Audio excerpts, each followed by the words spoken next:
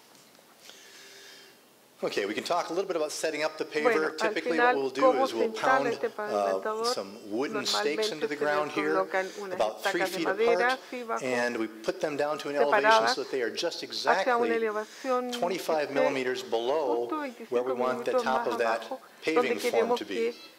Okay, so we establish the height of those hubs, those wooden stakes, and then we pull the slip form mold above them and measure to make sure that that distance is exactly 25 millimeters. And if it's not, we adjust the machinery until we get the proper elevation.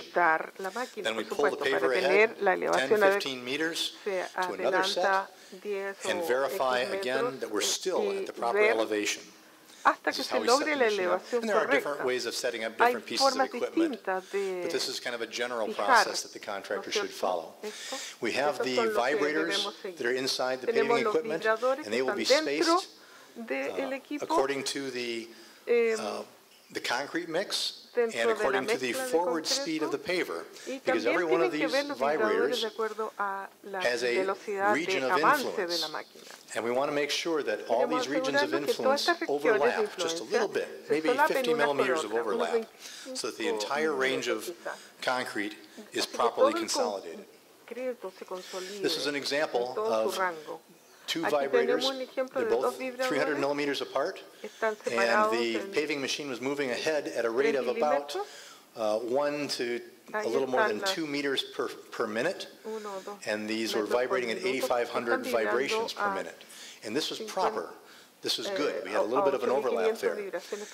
But if the paver accelerates and starts paving at, say, 3 meters per minute, now it's moving too fast, and the vibrators cannot affect as much zone as they need to. And so we have an area in between now that's not getting properly consolidated.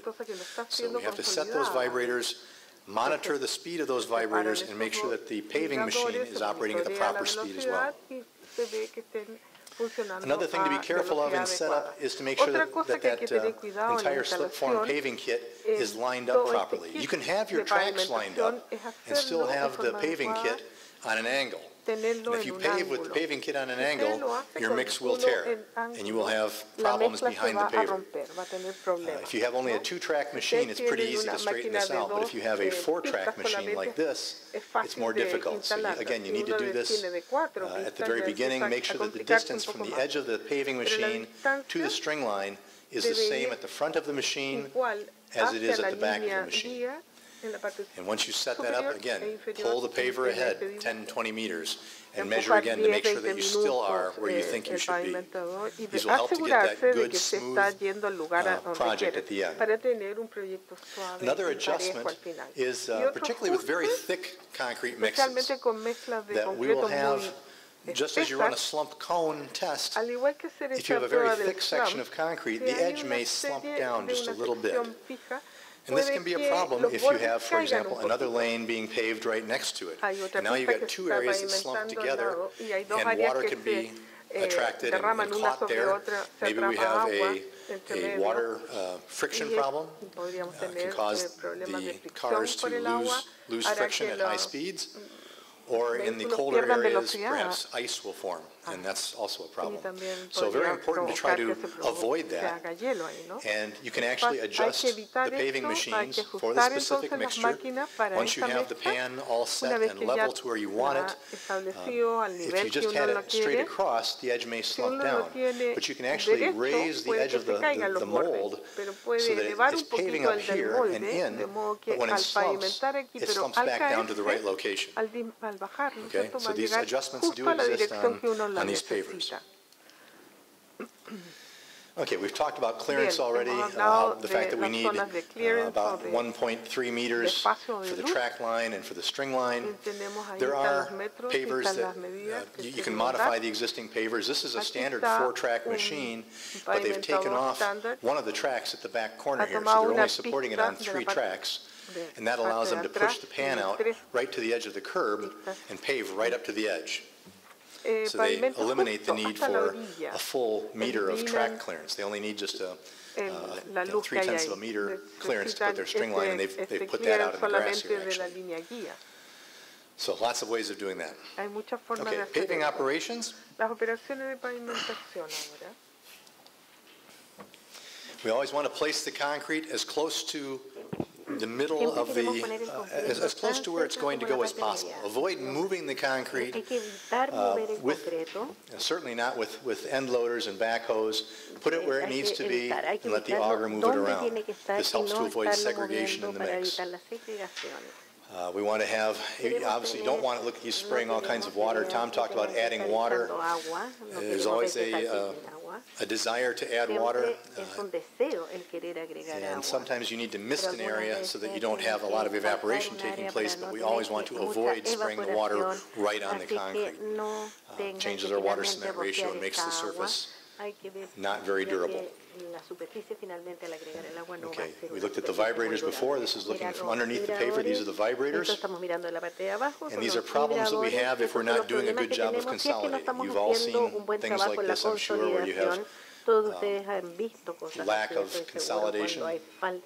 We call it honeycombing, like a bee has a honeycomb. Looks like you could put some bugs in there, or bees.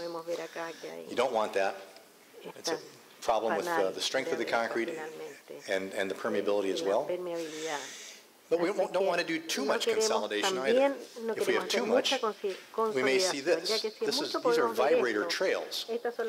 And you can see that they consolidated too much. Perhaps the vibrator speed was set too high, or the mix was too fluid, the paver speed was not fast enough, but they've over-consolidated in this area, and it shows up when they pull their tining across. They make their marks in the surface, and there's been a lot of paste brought to the surface, so the tines penetrate more deeply, and it shows up. as an area of shadow or deep penetration. This is another case where maybe we had too much vibration and all the water in the paste comes to the top. And again, they shouldn't be touching it, but they are, and they're dragging all this excess paste off the top. They're working water back into the mix, which makes that surface non-durable. These are all kinds of problems. You can see here, again, too much vibration. This is properly vibrated. I don't know if you can see in the back, but there's good distribution of aggregate particles here. But on this one, all the aggregate has settled into the bottom, and you have a big pocket of paste in the middle. So we've had separation of the materials. That's not good. The placement of headers at the end of the day is often a location for some problems in terms of the consolidation and making sure that the dowels are aligned properly. Won't talk much more about that. And this is more of what Tom said. Avoid finishing by hand. If you can at all, get away with it. If the mix is set up properly, the paver set up properly, there should be, you don't need 15 people behind the paver, just a few people. Every now and then there will be a problem, and you need to have a couple of guys there to help fix the problem. But you have to recognize that when they do that, this is going to be an area that in the future is probably going to be subject to distress. It's going to have spalling or cracking of the concrete where they fixed it, because they probably put a little bit more water in there to finish it and make it look good. So we want to avoid that if at all possible. For good smoothness, we want to use the largest size float possible. This one is about a 5-meter float. So we get a nice long wavelength to it. Let's talk a little bit about pavement texture. There's been a lot of research done around the world about how we can make the pavement surfaces both safe, so they have good friction, but also to make them quiet. And for many years, people would think that if you didn't hear noise, then it's probably too slippery, it's probably not safe. I used to know a fellow who would say, I can make the pavement as quiet as you want. So I can make it so quiet that you won't even hear yourself when you crash and die. But that turns out that's not really true. What we're trying to do again is to provide both friction and a quiet texture. And there are a lot of options here.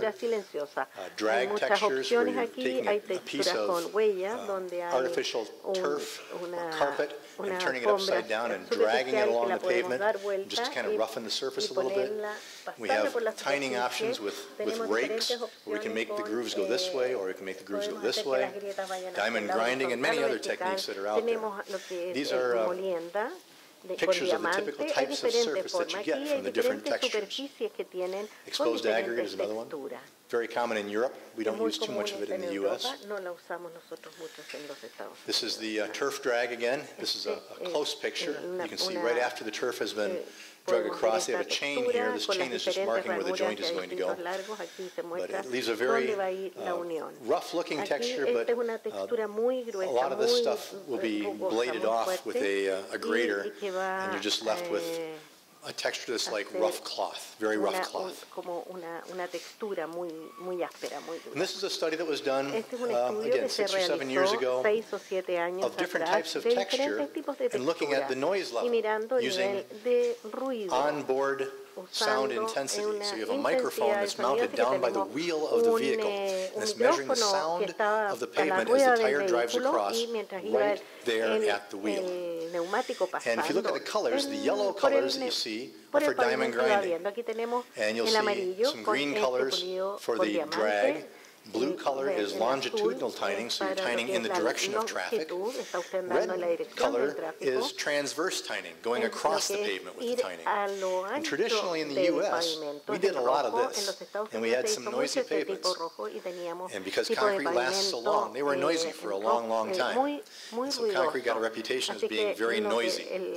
But we have found that we can build pavements that are down here. And so now everyone is doing these things. We have some states that grind their pavements, they use diamond grinding right after it's constructed. Others are using, more commonly, the longitudinal tining. So, did we give up friction? Did we give up safety when we do that? Well, here's a plot of noise versus friction. And this is the noise level on the vertical axis, and this is the friction number on the horizontal axis. fricción que tenemos en el eje horizontal, como vemos acá, se ve como un patrón de disparo. Eso no es porque tienen una alta fricción, no significa que es ruidoso. De las más, donde hay más fricción, que es acá, en la parte longitudinal, está dentro de los pavimentos más silenciosos. Necesito mencionar que we're really looking at two different kinds of friction here. One is the micro friction, a very small friction created by a burlap drag across the top of the pavement before you do the tining. Then we get our macro texture, the big texture. We get that from the tining, from the rake. So we have something to carry the water away, but we have the micro texture, which gives us good dry weather friction. You need to have both of those. There are a couple different types of diamond grinding now. This is the conventional diamond grinding, what we always have done. And there's a new version called Next Generation Concrete Surface. And this is also diamond grinding all the way across the pavement. Here is the traditional diamond grinding head, a series of blades with spacers in between. So we get a grind area, we get a small area between that breaks off and gives us friction. On the next generation, these are all blades that are all stacked very tightly together with no spacer. And the blades in between are giving us the texture on the part that's in between the grooves that we drive on. Por las que vamos pasando, y cada 19 milímetros o algo así, tenemos otra que nos da, otra que es la más profunda, la que hace que pase el agua. Y este es uno de los sistemas más silenciosos en pavimento. 2 o 3 decibeles menos que los otros tipos. Podemos ver la microtextura acá en las ranuras más profundas que son con una diferencia en el espacio de 19 milímetros. Pero estamos tratando de recuperar el tiempo, por eso estoy avanzando tan rápido. Puede que me queden algo como 5 minutos. El curado, creo que es uno de los aspectos más importantes de la construcción de pavimento. Necesitamos mantener que esto es la temperatura y humedad, no solo la humedad, sino que también es temperatura. Si no tenemos un buen sistema de cuidado, ¿qué ocurre? Bueno, la temperatura sale de control, podemos tener problemas de rugosidad, si la humedad se va, podemos tener problemas de bosque, el plástico, podemos tener desgaste de superficie, podemos tener exceso de losa que se deformidad en la losa. This is an example of, these are examples of several types of things we can do. We can pond water on the surface. You have to be very careful with this because the concrete is very young. You have to use plastic at first until it gets to a certain point, until it's hard enough that you can put water on without washing the surface away. But it is still done. I think a lot of that is done here in Chile, if I'm not mistaken. Plastic coating, and then the curing compounds, which we use an awful lot of in the United States and in Europe as well. We use an awful lot of these. The problem is many of the compounds aren't very good. There are a few very good compounds, and there are many that are not as good. They're better than nothing, but they're not as good as they could be. And you have to apply them correctly. I mean, this looks pretty good here. They've got the top part, they've got the side part. And what we're trying to do here when we put the compound on the surface is we're trying to keep that top 25 millimeters or so from not losing water any faster than the water can come up from the bottom to replace it, because that's what happens. If the water is leaving the surface faster than it can be replaced, abandonando la superficie más rápido de lo que podemos reemplazarla, ahí vamos a tener un problema de We're finding there have been a few studies that have been done that show that the resin-based curing compounds, and we used to use a lot of wax-based, and we still do in many states, but there's a movement toward the resin-based, what we call a type 2 curing compound. Seems to be the most effective at holding the moisture into the pavement. We want to get it on as soon as the gloss from the surface is gone, as soon as the surface is not shiny, ya no brilla en la superficie, se ha salido el brillo. Best to use Lo automated mejor equipment. es usar un I've seen equipo guys out there with a hand automatizado. sprayer. Yo he visto algunos con un They sprayer don't do a very manual, good job. un rociador We want manual, to y cover no all hacen the un buen exposed trabajo. surfaces, including the Tiene que cubrir sides. todas las And after we superficies cut the expuestas, joints, incluidos los we lados. need to go Y back si hay down que cortar and las cure inside the junturas, joints. hay que volver a aplicarla. Lo típico están las tasas de 4 o 5 metros cuadrados por litro y el tiempo de curado también ahí de 72 a 96 horas. Si usted suelta su casco ahí en la parte superior, no lo van a encontrar, ¿no? Si tenemos esto otro, entonces vamos a tener estas fisuras como ustedes están viendo acá. Es importante ajustar, ¿no es cierto?, el carrito de curado. Aquí teníamos este concreto de 200 milímetros. Tenían un buen establecimiento de su equipo. Fueron al trabajo y, sin embargo, había caído 250. Ya no cubrieron el total al elevarlo. No tuvieron un buen curado en todo caso. Okay. Joint sawing. Aquí tenemos cómo aserrar o hacer cortar con sierra esta parte de la juntura. Ya hemos hablado de esto. Por supuesto, unimos, hacemos estos empalmes para no tener muchas microfisuras o fisuras grandes. Tratamos de hacerlos rectas para que se vean bien, que sean fáciles de sellar y mantener, además. Si hacemos un corte con sierra muy temprano, vamos a tener problemas.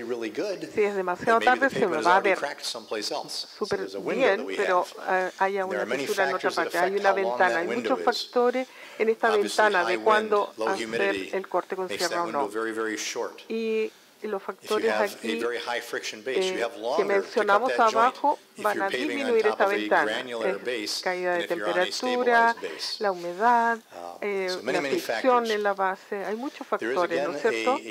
Tenemos una buena herramienta para predecir cuándo puede haber fisuras. Le va a dar la parte superior de la ventana diciéndole cuándo va a ser muy tarde. Se llama Hyperpave, se llama el elemento, este instrumento que lo puede ayudar, saca toda la geometría, cuál es el grosor, la temperatura, las condiciones de viento, de humedad, y etcétera, y va a predecir qué tan rápido va a ganar fortaleza su concreto, que es la línea azul, y también cuáles serán las tensiones que van a producirse en este periodo.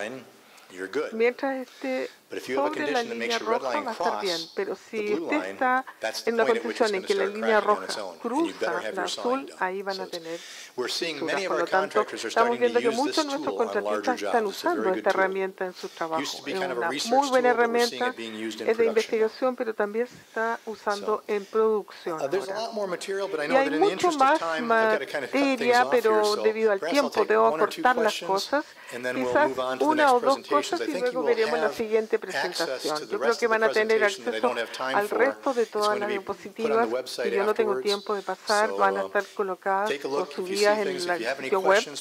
Véanla, por favor, si tienen preguntas, llámenme o escríbanme. Y lo que quería decirles es que el ISPC o algún otro instituto tiene estos manuales muy buenos para pavimentación.